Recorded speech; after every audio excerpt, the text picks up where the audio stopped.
For thousands of years, man has been eager to take to the skies and reach for the stars. From the days of hot air balloons all the way to stepping foot on the moon, human beings have accomplished glorious feats, achieving more than one has ever envisioned. But such success required not only great courage and skill, but enormous sacrifice that paved the way for modern aviation. The following 10 cases are not only the first of their kind, but detail unfortunate events that ended tragically while attempting to make an imprint on history. 10 Yuan Huang to the first recorded use for a planar surface flight occurred in the year 559 AD in China, when a young prince by the name of Yuan Huang soared more than 5 kilometers, 1.5 mi, while strapped to a man-made kite. Those who had witnessed the event were left in astonishment, bewildered that something that had been built by man could carry a human through the air for such a long distance. Unfortunately for Yuan Huang too, it was not an experiment of his choosing. The young prince had been imprisoned and was used as a test ride along with 17 other prisoners. The men were harnessed to thick bamboo mats against their wool and ordered to jump off the tower of the Golden Phoenix. Many believe the act was more of as opposed to an experimental simulated flight, as 17 of the prisoners fell to their deaths. However, as Yuan leaped from the tower, to everyone's amazement, he glided over the city wall and out into the countryside. Unfortunately, he was unable to free himself from the harness upon landing and was soon recaptured and executed. 9 Tullamore, Ireland. Perhaps the dawn of aviation truly began on December 1, 1783, when the first manned hydrogen balloon was launched in Paris by Professor Jacques Charles and the Robert brothers. Their flight lasted 2 hours and 5 minutes and sparked worldwide interest in aviation, paving the way for Jean-Pierre Blanchard to be the first man to fly across the English Channel on January 7, 1785. However, every new creation entails trial and error, which would lead to the very first air disaster in aviation history on Tuesday, May 10, 1785. That year, the citizens of Ireland had only just become familiar with air balloons and considered it a novel spectacle in which towns would gather to watch in admiration as people took to the skies. On that fateful day in May, the townspeople of Tullamore watched in horror as a hot air balloon collided with a household chimney during a town fair, becoming engulfed in flames and setting fire to more than 100 homes. Some bystanders were scorched and burned during the carnage. Despite the townspeople's effort to extinguish the fire, it could not be put out, leading to the destruction of Patrick Street, the town's most populated and main trading area. The horrific event will live on in Ireland as being one of the worst disasters in Tullamore as well as the world's ferry. 8 Thomas Eppelin Selfridge. Thomas Eppelin Selfridge was a young lieutenant who made history for becoming not only the first military officer to fly solo, but also the first person to die in a crash of a powered airplane. After graduating from the U.S. Military Academy at West Point, New York, Selfridge joined the Aerial Experimental Association (AEA) as an observer for the United States government. There, he worked beside the Wright brothers and was credited with designing the Red Wing, AEA's first airplane. The second airplane that Selfridge designed was the White Wing, where he gained notoriety on May 19, 1908, for being the first officer to pilot the aircraft on a flight of more than 30 meters, 100 feet, by himself. On September 17 of that year, Selfridge had agreed to be a passenger with Orville Wright at the controls of his newly designed Wright Flyer aircraft. During the flight, the aircraft flew 45 meters, 150 feet, in the air, circling Fort Myer 4 times.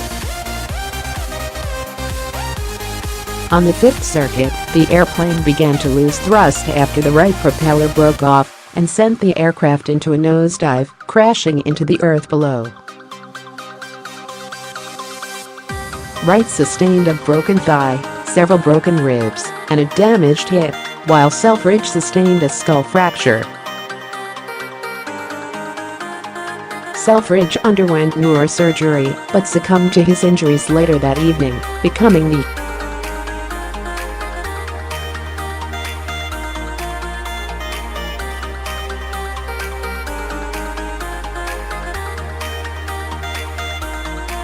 the Matias Perez Matias Perez was a Portuguese citizen who immigrated to Cuba and began a successful business selling awnings and canopies.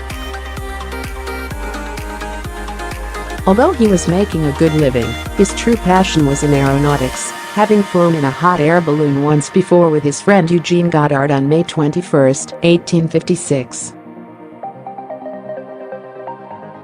That year, Perez purchased Goddard's hot air balloon, Ville de Paris, City of Paris, for 1,200 pesos.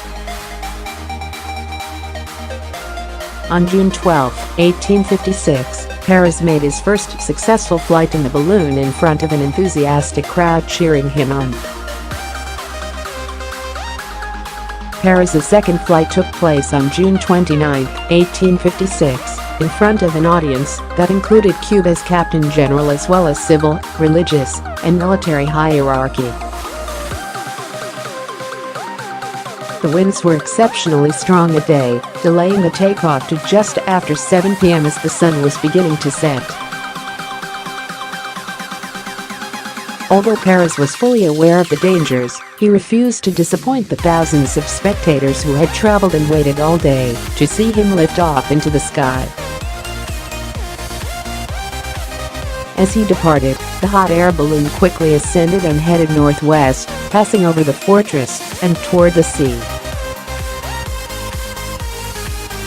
Perez was never seen again, becoming the first man to disappear in flight for reasons that have not been definitely determined. His disappearance coined the phrase, "Voló como Matias Perez," flew like Matias Perez, which is used when describing a 6 Lamb vs. Rader sometime between 1913 and 1914 during the Mexican Revolution. The first aerial duel in history took place in the skies involving 2 pilots, forever becoming known as the original dogfight. The men at the center of the fight were American pilots Dean Ivan Lamb and Phil Rader, who were on opposite sides of the conflict. Lamb, who was representing the Constitutionalists, engaged Rader, who was flying a Christopherson for Puerto Rico, Arizona. Over the next 20 minutes, the 2 pilots hit one another in midair. Given that there was no autopilot in such primitive aerial times, Lamb flew his airplane with his free hand, while simultaneously placing his revolver between his knees to reload. It was reported that on one occasion prior to the duel, Lamb had to force land his plane after his propeller was destroyed when an ejected object from his cockpit hit it. Therefore, Lamb was extra cautious during the dogfight and stored all the hot cartridge casings inside his shirt as opposed to discarding them in the sky. In the end, the 2 men fortunately went their separate ways with no injuries and no recorded hits, but most certainly a story to tell for the rest of their lives. 5 Denise Moore. In 1922, Mrs. E.J. Cornessen was a widow who used the pseudonym Denise Moore to hide her identity. She did so because she took up the hobby of aviation and being the former Miss E. Jane Wright. Prior to her marriage, she did not want her family to discover her newfound passion for flying. While living in France, she quickly became a popular figure in aviation circles, a feat which was rare for women in those days. At the time, she had been taking flight lessons at the Henry Farman Aviation School at Adams, located about 50 kilometers, 30 mi, south of Paris. Shortly after 6:20 p.m. on July 21, 1921, Denise Moore was making her third flight of the day, circling the field on 2 successful occasions. On her third attempt, the biplane in which she was navigating banked steeply and at the time, Moore was flying at a height of 40 meters, 120 feet, and her aircraft was described as becoming turtled. That meant it had flipped upside down in midair. This caused Moore to become pinned under the motor, where it was presumed she died instantly. Regardless, Moore's aircraft ultimately crashed, and she was killed. She became not only one of the first women to take to the skies, but the very first woman to be killed in an aircraft. For shot out of the sky, this list has seen its share of disasters and carnage, claiming the lives of countless people in the process. What is so intriguing about this particular case is not the fact that it was the first airplane to ever be shot out of the sky, but the means as to how it occurred. During the Italo-Turkish War of 1911-1912, which took place in the Ottoman province of Tripolitania, modern-day Libya, the war eventually spread to the Adriatic Sea, the Aegean Sea, and the Red Sea.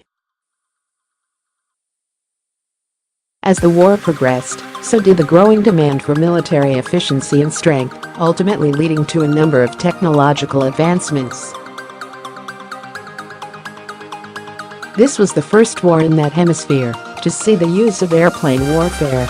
As reconnaissance and bombing missions occurred throughout the Ottoman Empire, the number of casualties grew exponentially.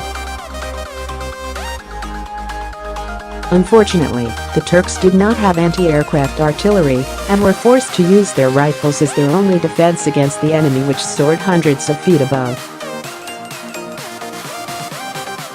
These events led to the first anti-aircraft operations in history. The Turks were recorded as the first to shoot down a plane using nothing but a rifle. Although the war was deemed small by the Balkans on the Ottoman Empire and was the precursor to World War I. Didier Masson and Captain Joaquin Bauche Alcalde in January 1913, Didier Masson of France earned his flying certificate in California, only to be contracted as a mercenary flyer for Revolutionist Pancho Villa during the Mexican Revolution. Masson, who flew a pusher airplane, had managed to into Mexico via Arizona. One of the men who aided Masson in smuggling the 2-passenger airplane into enemy territory was Captain Joaquin Bauche Alcalde. The two went on flying missions together with the intentions of attacking Federalist gunboats, and on May 10, 1913, Masson and Captain Bauche pulled off the first bombing of a surface ship to ever take place in the Western Hemisphere. At the time, aerial attacks were unheard of and impossible to foresee, casting fear in the hearts of the enemy. On that day in May, Captain Bauche and Masson improvised pipe bombs containing 15 kilograms, 35 pounds, of explosives, dropping the dynamite over 5 Mexican gunboats. Many of the crew members below leaped overboard into the water out of fear and panic from an assault unheard of at the time. Masson continued flying bombing missions until the end of the war, eventually returning to France, where he served in the famed Lafayette Escadrille during World War I. After the war, he returned to Mexico, where he died in June 1950. 2 Caproni Cop. 48 Gianni Caproni of the Caproni Works designed the successful Ca. 3. ultimately leading him to design the Cup .4 seconds, which were tested by the Italian Air Force in 1917 and began operations in 1918. The Cup .4 seconds, although unstable and fragile in appearance, were well designed. The body consisted of a wooden, fabric-covered frame configured with a 3-engine, twin fuselage design allowing for much faster speed. This led to the design of Caproni's Cup .48, a large commercial triplane which was a conversion of the Caproni Ca. 42 heavy bomber used during World War I for missions over Austria-Hungary. Unfortunately, not all flights in the Ca. 48 would prove successful. On Saturday, August 2, 1919, the Caproni Cup .48 took off from the Milano Teliedo airport in Italy for a flight to Venice, where it arrived without incident. Later that afternoon, the commercial aircraft departed Venice to return to Teliedo. As the plane passed near Verona at an altitude of 900 meters, 3,000 feet, the wings began to flutter and break apart. Eyewitnesses reported that several of the passengers jumped from the aircraft to their deaths before the plane ultimately crashed to the ground. In total, 12 passengers and 2 crew members were killed, although different sources put the death toll at 14 to 17. The significance of the crash was that it was the in history with non-military civilians on board. The Hindenburg disaster. No list of tragic events regarding the dawn of aviation would be complete without the mention of the Hindenburg disaster. The airship, which could travel the world in half the time of the fastest ocean liner, was equipped with luxurious interiors for the passengers. This included an elegant dining room, comfortable cabins, and a smoking room with an aluminum piano in a modern lounge. Hindenburg's last flight departed on May 3, 1937, from Frankfurt, Germany, and arrived in New Jersey 3 days later under harsh weather conditions. Anxious to land before weather conditions became worse, Captain Press executed a sharp, tight turn to line up for landing in strong winds. Experts theorized that this maneuver overstressed the ship, causing the bracing wire to snap and slash a gas cell. This allowed hydrogen to leak, causing a fire due to a spark from an electrostatic discharge. Flames quickly spread, engulfing the airship, and within 32 seconds, the Hindenburg was destroyed. Many passengers and crew members jumped out of the promenade windows to escape the burning ship, but those deeper inside within the cabins at the center of the decks burned to death in the fire. In the end, along with one member of the ground crew, surprisingly, 62 of the 97 passengers and crew survived, primarily by jumping to safety. After more than 30 years of passenger travel on commercial Zeppelins, the era of airship travel was forever brought to an abrupt end. Adam is just a hubcap trying to hold on in the fast lane.